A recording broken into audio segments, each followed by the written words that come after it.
अस्सलाम वालेकुम, आप देख रहे हैं खबरजात और मैं हूं मज़हर मलिक। आज आप एक अपडेटेड वीडियो के साथ मैं हाज़िर खिदमत हूं। पिछले दिनों मैंने एक वीडियो अपलोड की थी जिसमें एक रावलपिंडी के एक इलाका में एक खातून को पब्लिक मकाम पे रात को 2 बजे तकरीबन बरहना किया गया, उसके साथ ज़्यादती की गई थी।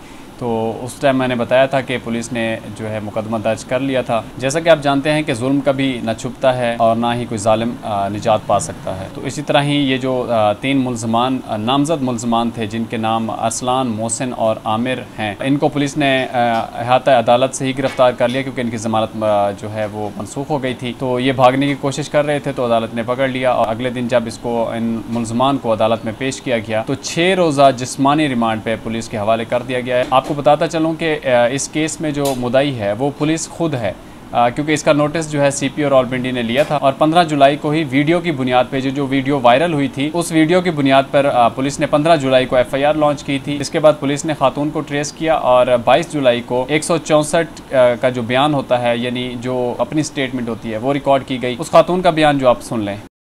मेरा नाम है अरबाब गुलाम सकीना, वालिद का नाम है ज़ोहर अहमद। रात का 2 बजे का टाइम था तो मेरे पास क्राइम था।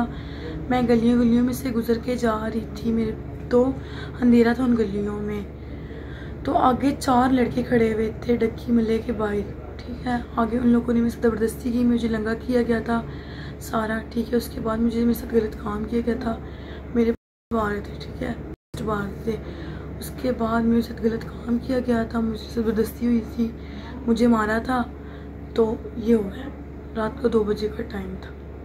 इस खातून के बयान की बुनियाद पर पुलिस ने एफआईआर में दफ़ा 354A का जो है वो इजाफ़ा किया, जिसमें क्योंकि खातून ने बताया कि पब्लिक मकाम पे खुली गली में यानी बाहर उसको रोका गया और बरहना किया गया, तो इसमें दफ़ा 354A का भी इजाफ़ा किया गया। इसके साथ साथ पुलिस ने मुल्ज़मान का जो फोटोग्रामेटिक टेस्ट है वो भी लाहौर से करवाएंगे और वीडियो फोरेंसिक टेस्ट भी करवाया जाएगा, जिसकी बुनियाद पे ये देखा जाएगा कि मुल्ज़मान ने वीडियो जो है किन किन सोशल मीडियाज़ अकाउंट्स पे या पेजेस पे अपलोड की गई, उसकी भी वेरिफिकेशन की जाएगी। पिछले दिनों जब मुल्ज़मान की अबूरी ज़मानत की बात की थी तो बहुत लोगों ने क्रिटिसाइज़ किया, इस जुडिशल सिस्टम को भी क्रिटिसाइज़ किया और पुलिस के निज़ाम को भी। इतना जुल्म करने के बाद भी अगर मुल्ज़मान आज़ाद रहते हैं तो हम लोगों में एक खौफ जो है वो पैदा हो जाता है सोसाइटी के अंदर। लेकिन अभी क्योंकि पुलिस की कारकर्दगी वो भी काबिल सताइश है और अदालत की भी, क्योंकि अदालत ने ना सिर्फ ज़मानत कैंसिल की, बाकायदा 6 रोज़ा रिमांड पे भी भेजा। अब जो पुलिस है वो जिस्मानी रिमांड की बुनियाद पर मज़ीद हक़ाइक़ सामने लाएगी। अगर आपने मेरा चैनल सब्सक्राइब नहीं किया तो सब्सक्राइब पे क्लिक कीजिए और साथ ही बेल आइकॉन है वो दबा दीजिए ताकि आप तक हमारी वीडियोज़ पहुँचती रहें।